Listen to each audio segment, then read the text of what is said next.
జపాన్లో మళ్ళీ భయం నెలకొంది. అక్కడ జపాన్లో మళ్ళీ భూకంపం సంభవించింది. మరి ముఖ్యంగా 10 నిమిషాల్లో 2 వరుస భూకంపాలు అక్కడ ప్రజల్ని బెంబేలెత్తించాయి. 5.5 తీవ్రతతో 2 సార్లు తాజాగా భూకంపాలు అక్కడ సంభవించడం అక్కడి ప్రజల్ని భయభ్రాంతులకు గురిచేస్తోంది. ఇంకొక షాకింగ్ విషయం ఏంటంటే 24 గంటల్లోనే మొత్తం 204 భూకంపాలు. వింటున్నారా? ఏకంగా 204 భూకంపాలు అక్కడ సంభవించాయి. అంటే దాదాపుగా లెక్కేసుకుంటే కనుక ప్రతి 5 నుంచి 7 కావచ్చు, లేకపోతే 8 నిమిషాలకి ఈ 5 నుంచి 8 నిమిషాలలోపు ఒక భూకంపం అక్కడ సంభవిస్తోంది. ఆ విజువల్స్ మీరు చూస్తున్నారు. కొద్దిసేపటి క్రితం జపాన్కి సంబంధించి ఆ విజువల్ మీరు చూడొచ్చు. అక్కడ భూకంపం సంభవిస్తే ఎటువంటి పరిణామాలు ఉంటాయి? ఒక చిన్న ప్రాంతం, ఒక చిన్న దీవిలా మీకు కనిపిస్తోంది కదా, అదే జపాన్లో కనుక భూకంపం సంభవిస్తే ఎటువంటి పరిణామాలు ఉంటాయనేది. మరి ముఖ్యంగా ప్రతి 5 నుంచి 7-8 నిమిషాలకు భూకంపం. ఇంకొక రిపోర్ట్ని మీ ముందుంచబోతుంది RTV. ఎంతవరకు తెలుగు మీడియాలో మీకు ఎవరు చూపించరుండరేమో బహుశా. అవును, ఎందుకంటే చాలామందికి డౌట్, ఇంతకీ నిజమేనా, మీరేమైనా కల్పిత కథలు చెప్తున్నారని చెప్పి చాలామంది అనుకుంటూ ఉండొచ్చు. తప్పులేదు, ఎందుకంటే జరుగుతున్న పరిణామాలు అలా ఉన్నాయి. ఈ నేపథ్యంలోని RTV మీకు రిపోర్టర్ సైతం చూపించబోతోంది. జపాన్కి సంబంధించిన రిపోర్ట్ మీ ముందు ఉంచబోతుంది మరి కాసేపట్లోనే. గత 24 గంటల్లోనే ఏ తీవ్రతతో అక్కడ భూకంపం సంభవించింది, భూ ప్రకంపనల తీవ్రత ఏ మేరకుంది, ఏ టైంలో ఎక్కడ ఎప్పుడు ఏ విధంగా సంభవించింది. రిమెంబర్, తెలుగు టీవీ చరిత్రలోని కావచ్చు, లేకపోతే తెలుగు డిజిటల్ చరిత్రలోని కావచ్చు, మీకు రిపోర్ట్తో సైతం ఆధారాలతో సైతం చూపించబోతోంది RTV ఈరోజు మీ ముందుకి. ఎందుకు జరుగుతున్నాయి అక్కడ అనే అంశానికి సంబంధించి మీరే మాట్లాడే ప్రయత్నం చేయండి, మీరే రియాక్ట్ అయ్యే ప్రయత్నం చేయండి. ఆ పరిణామం, ఆ తీవ్రత మీరు చూస్తున్నారు. మరి ముఖ్యంగా ఆ తీవ్రత గురించి మాట్లాడుకుంటే 50కి పైగా 5.5 ఆ మ్యాగ్నిట్యూడ్, ఆ సెస్మిక్ మాట్లాడుకుంటూ ఉంటాం కదా తీవ్రత గురించి. ఈ నేపథ్యంలో 50కి పైగా నమోదయ్యాయి. ఇంకా చెప్పాలంటే చిన్న చితక భూకంపాలు కలిపి ఏకంగా 204 గత 24 గంటల్లోని. రిమెంబర్, బాబా వంగ జోస్యం, బాబా వంగ భవిష్యవాణి నిజం కాబోతోందా? నిజమయ్యే ఆ ఘడియలు దగ్గర పడ్డాయా? బ్యాక్ టు బ్యాక్ అక్కడ భూ ప్రకంపనలు దానికి నిదర్శనంగా నిలుస్తున్నాయా? చిన్న చితక భూకంపాలు కలిపి ఏకంగా 204 భూకంపాలు అక్కడ సంభవించడం దేనికి తార్కాణం, దేనికి ప్రతీక? ప్రతి 5 నుంచి 7 లేకపోతే 8 నిమిషాలకు ఒక భూకంపమో భూ ప్రకంపనం అక్కడ సంభవిస్తూ వస్తోంది. మరి ముఖ్యంగా గత 24 గంటల్లోని 200కు పైగా భూకంపాలు. నమ్మకంగా లేదు కదా. హిందూ కుమారి ఆల్సో సేస్ నమ్మకంగా లేదు. ఎస్, మేము కూడా నమ్మలేదు. ఏదో 2 భూకంపాలు వచ్చిన తర్వాత అసలు ఎన్నో వచ్చాయి గత 24 గంటలు అని చెప్పి RTV టీం కూర్చుంది.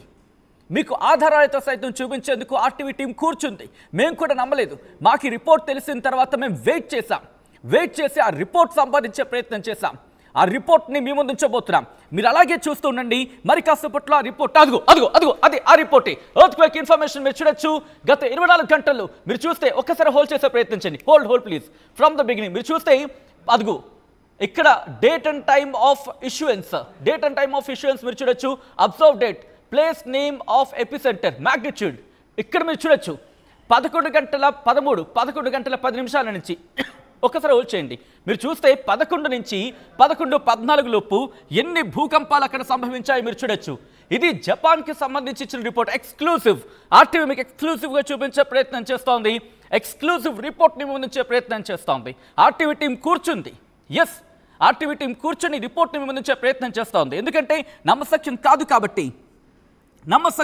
కాబట్టి ఈ చాలామంది క్వశ్చన్ని రైజ్ చేశారు కాబట్టి ఎందుకు రిపోర్ట్ దొరకదు, కూర్చుందాం, రిపోర్ట్ సంపాదిద్దాం, అది ఎంతవరకు నిజం అనేదో ఒకసారి చూసే ప్రయత్నం చేద్దాం.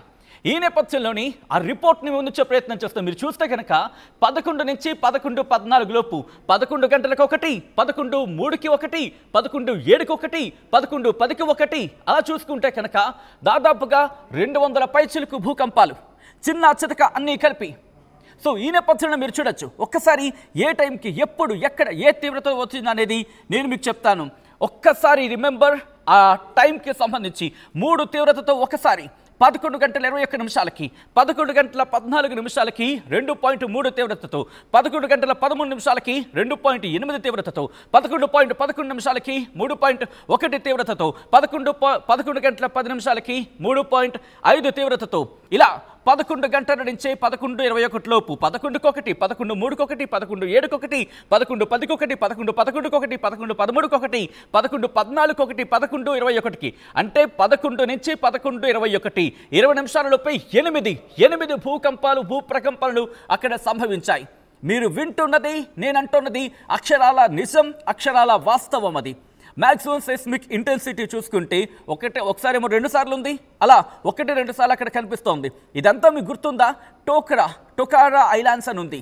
టొకారా ఐలాండ్స్ అని ఉంది ఎడ్జసెన్సీకి అంటే సీకి పక్కనే ఉన్న ఆనుకొని ఉన్న టొకారా ఐలాండ్స్లోనే సంభవించిందంటూ కూడా.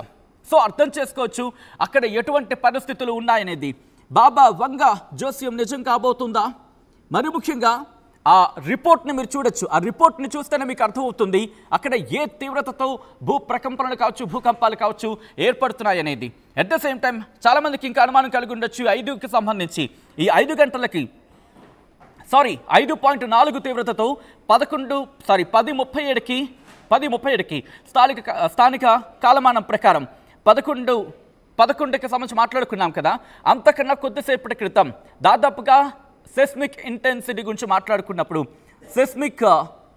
మ్యాక్సిమం సెస్మిక్ ఇంటెన్సిటీ గురించి మాట్లాడుకుంటే 5.4 తీవ్రతతో భూ ప్రకంపనలు వచ్చాయి కదా, భూకంపం వచ్చింది కదా.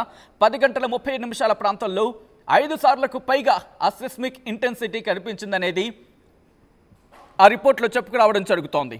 దాంతోపాటు 4.8 తీవ్రతతో దానికన్నా ముందు జస్ట్ ఇక్కడ మీరు గమనిస్తే కనుక మళ్ళీ 10కి సంబంధించి అంటే దాదాపుగా 10 గంటల 20 నిమిషాల నుంచి 10 గంటల 42 నిమిషాల్లోపే ఆ రిపోర్ట్ మీరు చూడండి ఎటువంటి స్థాయిలో అక్కడ భూకంపం కావచ్చు, భూప్రకంపనలు కావచ్చు వచ్చాయనేది. నేను అక్కడ డేటా ప్రకారం మాట్లాడుతున్నా. నేను మిమ్మల్ని భయపెట్టడానికి, మిమ్మల్ని భయభ్రాంతులకు గురి చేయడమో ఇక్కడ మా ఉద్దేశం కాదు. అక్కడున్న రిపోర్ట్ని బేస్ చేసుకొని చెప్పడం జరుగుతోంది. అసలు మీరేమనుకుంటున్నారు? యుగాంతంపై మీ అభిప్రాయం ఏంటి? రావద్దు, భయంగా ఉందనుకుంటున్నారా? రావాలి, మన పాపాలు అలాంటివి అనుకుంటున్నారు? ఎందుకు మన పాపాలనే ఇక్కడ మాట ఉపయోగించడం జరుగుతుందంటే మనం చేసుకుంటోంది కదా, మనం చేసుకుంటోంది. ప్రపంచం మొత్తం కూర్చోంది, పర్యావరణాన్ని బాగు చేద్దాం, బాగు చేయండి అంటూ కూర్చుంటున్నాం తప్ప మాటలకే పరిమితం అవుతున్నాయి. చేతుల వరకు వాస్తవ రూపం చేతుల వరకు ఏది? ప్రశ్నించుకోవాల్సిన సందర్భం. మనం తినే స్పూన్ నుంచి ఉదయం పళ్ళు తోముకునే బ్రష్ నుంచి మొదలుపెట్టి రాత్రి పడుకునే బెడ్ వరకు కూడా అంతా ప్లాస్టిక్ మయమే. ఆఖరికి పిల్లోకి సంబంధించి కవర్ కూడా ప్లాస్టిక్కి. సో ఎక్కడ చూసినా ప్లాస్టిక్ పెనుభూతం ఆవహించేసింది. ఏం జరుగుతుంది? పాపం సముద్రం ఎంతకన్నా తట్టుకుంటుంది, దాంట్లో కూడా ప్లాస్టిక్ని కుక్కో ఎక్కడ దొరికితే చెత్తంతా తీసుకెళ్ళి సముద్రంలో పడేయడం. ఊరుకుంటుందా సముద్రం? భూమి ఊరుకుంటుందా? ఒక్కసారి చిన్న షేక్ ఇస్తే చాలు ఊగిపోతాం. ఆ షేకులు చూస్తున్నారుగా, ఏకంగా 200 సార్లు జపాన్కి తెలిసొస్తోంది. దాని భయం అంటే ఏంటో, ఆ భీతవాహ పరిస్థితి అంటే ఏంటో, ఆ వణుకంటే ఏంటో, ఆ గాంభీర్యం అంటే ఏంటో ఇవన్నీ మమ్మల్ని అడగని చెప్తామంటారు జపాన్ వాసులు. 24 గంటలలోని అంత ఆ స్థాయిలో ఆ ఇంటెన్సిటీతో అక్కడ ప్రకంపనలు కావచ్చు, భూకంపాలు కావచ్చు సంభవించాయంటే అర్థం చేసుకోవచ్చు. కేవలం 10 నిమిషాల వ్యవధిలోని, 10 నిమిషాలు కూడా కాదేమో, 10 గంటల 30 నిమిషాలకు ఒకటి, 10 గంటల 31 నిమిషాలకి దాదాపుగా 4.85 తీవ్రత, ఇంకొకటి 10 గంటల 30 నిమిషాలకి 5.4 అంటే దాదాపు 5.5, అంటే దాదాపుగా 5 నిమిషాల వ్యవధిలోని 2 సార్లు అక్కడ ఈ తీవ్రతతో. But at the same time అన్నీ ఎక్కడో తెలుసా? టొకారా ఐలాండ్స్ అని ఉన్నాయి. ఒక్కసారి మీరు చూడొచ్చు, జపాన్లో భూకంపం వచ్చిందనుకోండి, ఆ 3D మ్యాప్లో మీరు చూడొచ్చు. ఇన్ఫ్యాక్ట్ ఆ మ్యాప్ దగ్గర మీరు చూస్తే కనుక జపాన్ అదైతే అక్కడ భూప్రకంపనలు వచ్చాయనుకోండి, అదిగో అలా ఉంటుంది. అలా మొత్తం ఆ షాక్, ఆ వేవ్స్ అలా వెళ్తూ ఉంటాయి. ఆ వేవ్స్ ఇటు వీళ్ళను కూడా అంటే జపాన్ని కూడా చుట్టుముట్టేస్తూ ఉంటాయి. అందుకే వాళ్ళకి తెలుసు ఆ జపాన్ అనేది పూర్తిగా భూకంప ప్రభావిత ప్రాంతం అని చెప్పి. భూకంపానికి లోనయ్యే ప్రాంతం ఏమంటారు? ఎర్త్ క్వేక్ ప్రోన్ జోన్ అంటూ ఉంటారు. అంటే భూకంపాలు అక్కడ ఎక్కువగా సంభవించే అవకాశం ఉంటుంది. దానికి తార్కాణమే ఈరోజు సంభవించిన ఇన్ఫ్యాక్ట్ ఒక రోజు వ్యవధిలోనే సంభవించిన భూ ప్రకంపనలు కావచ్చు, భూకంపాలు కావచ్చు.